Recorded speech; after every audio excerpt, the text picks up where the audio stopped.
everyone, my name's Molly Green and I'm here today to talk to you about infertility. Now, how many of you have read Michelle Obama's new book? If you have, or if maybe you're just a fan of the First Lady, you're probably aware that the Obamas actually struggled with infertility. In fact, both of their daughters were conceived using IVF. And I mention that because it's actually unusual. Infertility is generally considered a silent disease, and people tend not to talk about it, which makes it seem like it's pretty uncommon, when the reality is that according to the CDC, 1 in 8 American couples will actually be impacted by infertility at some point. That's more than breast cancer, Alzheimer's, and diabetes. But despite this being a legitimate medical issue, there's very little assistance available via health insurance. Now, meanwhile, settling down and having babies is being promoted by Senator Mike Lee as, I'm sorry, I'm having some trouble with my visuals, as being the solution to all the world's problems. And you can see that in this little tweet from him that also includes a picture from the presentation he gave the Senate. Pretty interesting. So what happens when the day comes and you decide that you want to start your family, but you realize that you can't? Or what do you say when your best friend calls you in tears because she's had her 3rd miscarriage? So I'm going to answer those questions by taking a closer look at some of the issues surrounding infertility in America. First, I want to take a minute to explore what infertility actually means. It is technically defined as both the inability to get pregnant and the inability to stay pregnant.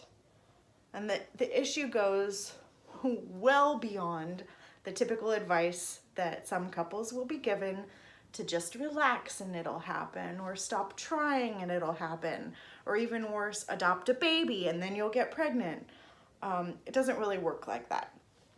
Generally, an infertility diagnosis will only apply after a couple has been trying unsuccessfully to conceive a baby for a period of 12 months. Now, the options for resolving infertility generally include a medical evaluation and at least some form of medical treatment, depending upon the results of that evaluation. The expense of those tests, the medications, the procedures, that's often very cost prohibitive for the average American family. There's actually a huge racial divide in receiving infertility treatment.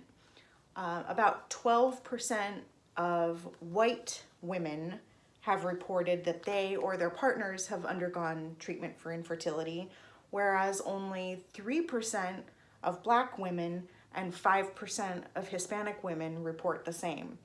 So obviously those discrepancies are indicative of both educational and financial inequity.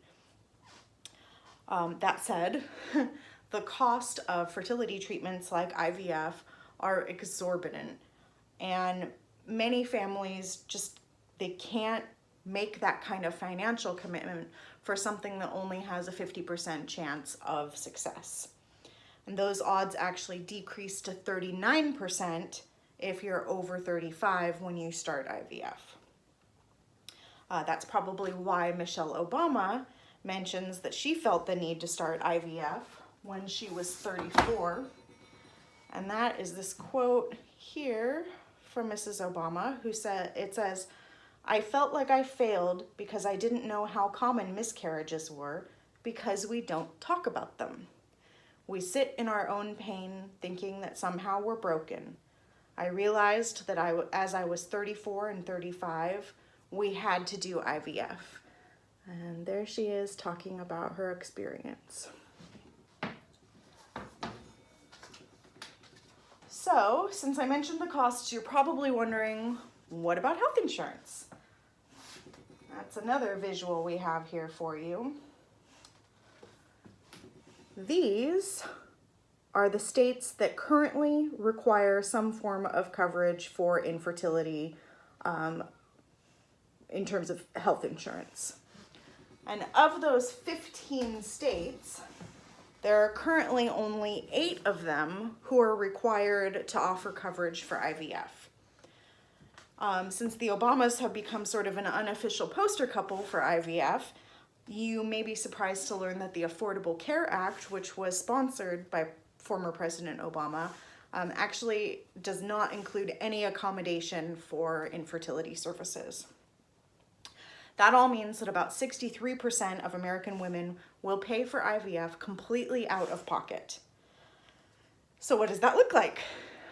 Basically, a single cycle of IVF, that's just one cycle, can easily cost about $10,000 to $15,000, and that's not including the cost of medications, which can run up to about $1,500 or $3,000 per cycle. Now, many women will require multiple cycles, and that's what really drives the price tag up. The average successful IVF patient will spend about $66,000, which is actually considered an entire annual middle-class income. So that's a lot of money.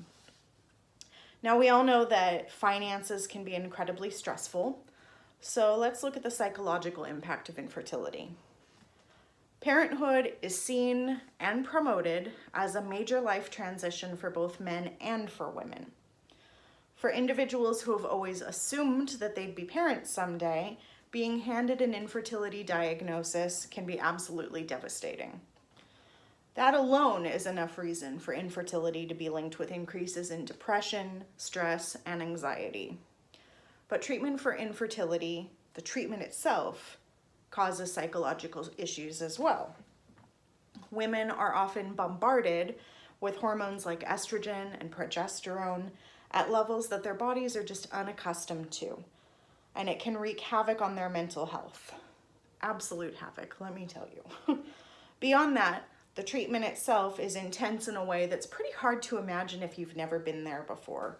Now, behind me here, I have my own infertility case file.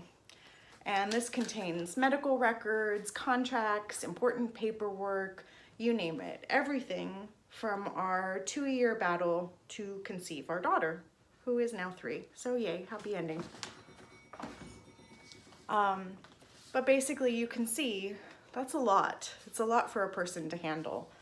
IVF is full of needles and injections of very expensive medications that you have to measure yourself and self-administer, and it gets really complicated and stressful. A quick Google search will show you images of women with bruised abdomens from the needles. It's really just not pleasant, and it's hard. It really takes its toll on your mental health. It's basically one painful, anxiety-filled 28-day waiting period after the next, hoping that you will get to this stage here, where you hopefully get to hear the heartbeat of your baby. After that, it's gonna turn into an 8-month waiting period, hoping that that heartbeat continues and doesn't stop.